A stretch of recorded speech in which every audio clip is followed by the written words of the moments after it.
ಈ ರೀತಿಯಲ್ಲಿ ಉಂಡೆ ಕಟ್ಟೋ ರೀತಿಯಲ್ಲಿ ಆದರೆ ಸಾಕು. ತುಂಬ ಚೆನ್ನಾಗಿರುತ್ತೆ. 1 ತಿಂಗಳಾದರೂ ಇದು ಹಾಳಾಗಲ್ಲ, ಇಟ್ಕೊಂಡು ತಿನ್ಬೋದು. ನಮಸ್ತೆ ಎಲ್ಲರಿಗೂ. ಎಲ್ಲರನ್ನು ಸುಶಿಕ್ಷಿತನಿಗೆ ಸ್ವಾಗತ ಮಾಡಿಕೊಂಡು ಇವತ್ತೊಂದು ಅದ್ಭುತವಾದ ರೆಸಿಪಿ ಮಾಡ್ತಾ ಇದ್ದೀನಿ. ಬನ್ನಿ ಹೇಗೆ ಮಾಡೋದು ನೋಡೋಣ. ಇವತ್ತು ಎಲ್ಲ ಖಾರಗಳಿಗೂ ಸೆಡ್ಡು ಹೊಡೆಯುವಂಥ ಒಂದು ಗೊಡ್ಡು ಖಾರನ ಮಾಡ್ತಾ ಇದ್ದೀನಿ. ಬಾಯಿ ಕೆಟ್ಟರೆ, ಜ್ವರ ಬಂದರೆ ಎಲ್ಲ ತುಂಬ ಚೆನ್ನಾಗಾಗುತ್ತೆ. ಇದು ಹಳ್ಳಿ ಸೈಡಲ್ಲಿ ಮಾಡುವಂಥದ್ದು. ಬನ್ನಿ ಹೇಗೆ ಮಾಡೋದು ನೋಡೋಣ. ಏನೇನು ಇಂಗ್ರೀಡಿಯೆಂಟ್ಸ್ ಬೇಕು ನೋಡೋಣ. ಮಾಡೋದು ತುಂಬ ಸುಲಭ. ನಾನಿಲ್ಲಿ 3 ಮೀಡಿಯಂ ಸೈಜ್ ಈರುಳ್ಳಿ ತೊಗೊಂಡಿದ್ದೀನಿ. ಇದನ್ನು ಸುಟ್ಟು ತಗೋಬೇಕು. 1 ಗಡ್ಡೆ ಬೆಳ್ಳುಳ್ಳಿನೂ ಕೂಡ ತೊಗೊಂಡಿದ್ದೀನಿ. ಇದನ್ನು ಕೂಡ ಸುಟ್ಕೊಳ್ತೀನಿ. ಒಂದು ಅರ್ಧ ಚಮಚದಷ್ಟು ಜೀರಿಗೆ ತೊಗೊಂಡಿದ್ದೀನಿ, ಅರ್ಧ ಚಮಚ ಕಾಳು ಮೆಣಸು, 1 ಚಮಚದಷ್ಟು ಬೆಲ್ಲ ಪೌಡರ್ನು ತೊಗೊಂಡಿದ್ದೀನಿ. ನೀವು ಯಾವುದೇ ಬೆಲ್ಲ ಇದ್ರೂ ಯೂಸ್ ಮಾಡ್ಬೋದು. ಒಂದು 20 ಕರಿಬೇವಿನ ಎಲೆಯನ್ನು ತೊಗೊಂಡಿದ್ದೀನಿ. ಹುಳಿ ಜಾಸ್ತಿ ಬೇಕಿದ್ರೆ ಇನ್ನೂ ಸ್ವಲ್ಪ ಜಾಸ್ತಿ ಹಾಕೋಬಹುದು. ನಾನಿಲ್ಲಿ 1 ನಿಂಬೆಹಣ್ಣಿನ ಗಾತ್ರದಷ್ಟು ತೊಗೊಂಡಿದ್ದೀನಿ. ರುಚಿಗೆ ತಕ್ಕಷ್ಟು ಉಪ್ಪು, ಕೊತ್ತಂಬರಿ ಸೊಪ್ಪನ್ನು ತೊಳೆದಿಟ್ಕೊಂಡಿದ್ರಿ. ಕೊತ್ತಂಬರಿ ಸೊಪ್ಪುದು ಅದ್ರ ದಂಟಿದ್ರೆ ಇನ್ನೂ ಚೆನ್ನಾಗಾಗುತ್ತೆ. ನನ್ನ ಹತ್ರ ಇರಲಿಲ್ಲ, ಹಾಗಾಗಿ ಸೊಪ್ಪು ಯೂಸ್ ಮಾಡ್ತಾ ಇದ್ದೀನಿ. ಒಂದು 30 ಬ್ಯಾಡಗಿ ಮೆಣಸನ್ನು ತೊಗೊಂಡಿದ್ದೀನಿ. ಒಂದು 10 ಖಾರಕ್ಕೆ ಬೇಕಾಗಿ ಗುಂಟೂರು ಮೆಣಸನ್ನು ತೊಗೊಂಡಿದ್ದೀನಿ. ಇಷ್ಟೇ ಪದಾರ್ಥ. ಮತ್ತೆ ಸ್ವಲ್ಪ ಎಣ್ಣೆ ಹಾಕೊಳ್ಳುವಂಥದ್ದಿದೆ. ಎಲ್ಲಿಯೂ ನೀರು ಯೂಸ್ ಮಾಡಬಾರ್ದು. ಮಸಾಲೆ ಹುರ್ಕೊಳ್ಳೋಕ್ಕೆ ಸ್ವಲ್ಪ ಆಲಿವ್ ಆಯಿಲನ್ನು ಹಾಕ್ಕೊಳ್ತಾ ಇದ್ದೀನಿ. ಒಂದು ಅರ್ಧ ಚಮಚದಷ್ಟು. ಎಣ್ಣೆ ಬಿಸಿಯಾಗಿದೆ. ಜೀರಿಗೆ ಹಾಕ್ಕೊಳ್ತಾ ಇದ್ದೀನಿ. ಹಾಗೆ ಕಾಳು ಮೆಣಸನ್ನು ಸೇರಿಸ್ಕೊಳ್ತಾ ಇದ್ದೀನಿ. ಕರಿಬೇವು ಸೊಪ್ಪನ್ನು ಸೇರಿಸ್ಕೊಳ್ತಾ ಇದ್ದೀನಿ. ಒಂದು 2 ನಿಮಿಷ ಫ್ರೈ ಆದ ಮೇಲೆ ಮೆಣಸು ಹಾಕ್ಕೊಂಡು ಫ್ರೈ ಮಾಡ್ಕೊಳ್ಳೋಣ. ಮಾಡೋದು ತುಂಬ ಸುಲಭ, ರುಚಿ ಮಾತ್ರ ಬಹಳ ಇರುತ್ತೆ. ಇದು ಮಾಡಿ ಇಟ್ಕೊಂಡ್ರೆ ಸ್ವಲ್ಪವು ನೀರು ಸೇರಿಸೋದಂಗೆ ಮಾಡಿ ಇಟ್ಕೋಬೇಕು. 1 ತಿಂಗಳಾದರೂ ಇದು ಹಾಳಾಗಲ್ಲ.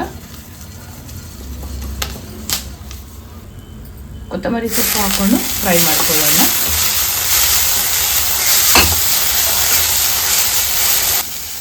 ಕೊತ್ತಂಬರಿ ಸೊಪ್ಪಲ್ಲಿ ಸ್ವಲ್ಪ ನೀರಿರಬಾರ್ದು, ಆ ರೀತಿಯಲ್ಲಿ ಫ್ರೈ ಮಾಡ್ಕೋಬೇಕು. ಇದಾಗಿದೆ. ಇವಾಗ ಮೆಣಸು ಹಾಕ್ಕೊಂಡು ಹುರ್ಕೊಳ್ಳೋಣ. ಒಂದು 3 ನಿಮಿಷ ಫ್ರೈ ಆದರೆ ಸಾಕು ಮೆಣಸು ಕೂಡ.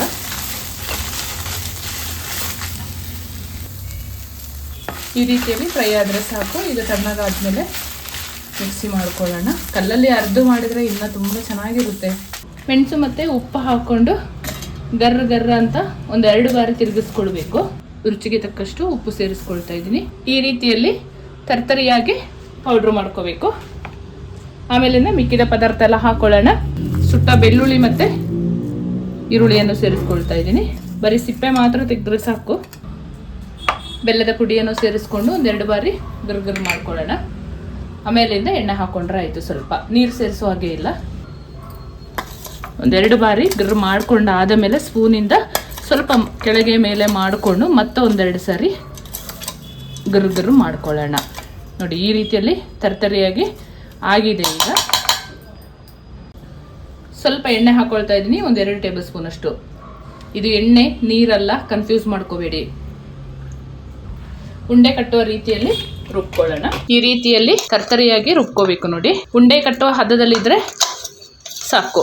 ಉಪ್ಪು ಬೇಕಾದ್ರೆ ನೋಡಿ ಹಾಕೋಬಹುದು. ಈ ಟೈಮಲ್ಲಿ ಉಂಡೆ ಕಟ್ಕೊಳ್ಳೋಣ. ಇವಾಗ ಅನ್ನ ಮತ್ತೆ ಈ ರೀತಿಯಲ್ಲಿ ಉಂಡೆ ಕಟ್ಟೋ ರೀತಿಯಲ್ಲಿ ಆದರೆ ಸಾಕು. ತುಂಬ ಚೆನ್ನಾಗಿರುತ್ತೆ. 1 ತಿಂಗಳಾದರೂ ಇದು ಹಾಳಾಗಲ್ಲ, ಇಟ್ಕೊಂಡು ತಿನ್ಬೋದು. ಬಿಸಿ ಬಿಸಿ ಅನ್ನದ ಜೊತೆ ಸ್ವಲ್ಪ ಗೊಡ್ಡು ಖಾರ ಹಾಕ್ಕೊಂಡು ಟೇಸ್ಟ್ ಮಾಡೋಣ. ಸ್ವಲ್ಪ ತುಪ್ಪ ಹಾಕ್ಕೊಳ್ಳೋಣ.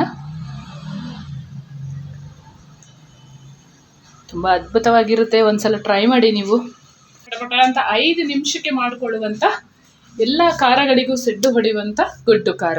ಒಂದ್ಸರಿ ಟ್ರೈ ಮಾಡಿ ಹೇಗೆ ಬಂತು ಅಂತ ತಪ್ಪದೇ ತಿಳಿಸ್ಬೇಕು. ಹಾಗೆ ಅದಕ್ಕಿಂತ ಮೊದಲು ನನ್ನ ಚಾನಲ್ಗೆ ನೀವು ಹೊಸೊಬ್ಬರಾಗಿದ್ದರೆ ಪ್ಲೀಸ್ ಸಬ್ಸ್ಕ್ರೈಬ್ ಮಾಡ್ಕೊಳ್ಳಿ. ಪಕ್ಕದಲ್ಲಿರುವ ಬೆಲ್ ಬಟನ್ ಕ್ಲಿಕ್ ಮಾಡಿಕೊಂಡು ಒಂದು ಲೈಕ್ ಕೊಡೋದನ್ನು ಮರಿಬೇಡಿ. ಹಾಗೆ ನಿಮ್ಮ ಫ್ರೆಂಡ್ಸ್ ಆ್ಯಂಡ್ ಫ್ಯಾಮಿಲಿಗೆ ಹೆಚ್ಚು ಶೇರ್ ಮಾಡಿ ನನ್ನ ಚಾನಲ್ಗೆ ಸಪೋರ್ಟ್ ಮಾಡಿ. ಎಲ್ಲ ಥರದ ಅಡುಗೆಗಳು ನನ್ನ ಚಾನಲ್ ಲಭ್ಯ ಇರುತ್ತೆ. ಒಂದ್ಸರಿ ವಿಸಿಟ್ ಮಾಡಿ. Thank you for watching.